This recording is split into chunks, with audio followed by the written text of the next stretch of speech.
ტოლერანტობის საერთაშორისო დღე ტრადიციულად საქართველოში აღინიშნა პარლამენტის წევრებმა დღეს ქვეყანაში რელიგიური და ეთნიკური უმცირესობების წარმომადგენლებს უმასპინძლეს დეპუტატებმა ხაზი გაუსვეს იმას, რომ ნებისმიერი უმცირესობის წარმომადგენელი ქვეყანაში თავს თანასწორ უფლებიანად უნდა გრძნოდეს, როგორც პარლამენტარები ამბობენ, სხვადასხვა პროცესებში მათი სრულფასოვანი მონაწილეობა აუცილებელია.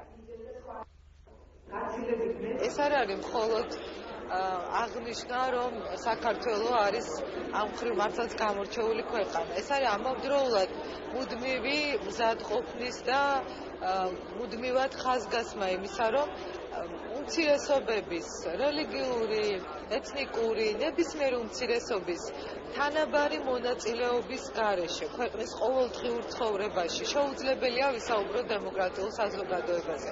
ჩვენ ვართ ქვეყანა, რომელსაც აქვს უდიდესი კულტურა ტოლერანტობის და განსაკუთრებული შემწყნარებლობისა უმცირესობების მიმართ. არის სხვადასხვა გამოწვევები, რომელსაც ბუნებრივია ჩვენ ადეკვატურად უნდა და მზად უნდა უპასუხოთ და დავხვდეთ ამას. პარლამენტი არის მასპინძელი დღევანდელი ღონისძიების.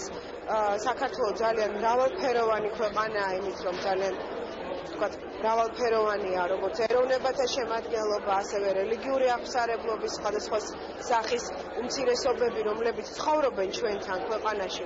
ისინი თავისუფლად უნდა გრძნობდნენ თავს და უნდა განიხილებოდნენ როგორც აბსოლუტურად თანასწორნი და თანაბარ უფლებიანი მოქალაქეები. პრობლემები არსებობს ტოლერანტობასთან დაკავშირებით ყველამ ქვეყანაში, სადაც მრავალფეროვნება არის წარმოდგენილი, ეთნიკური, რელიგიური, ენობრივი და ასე შემდეგ.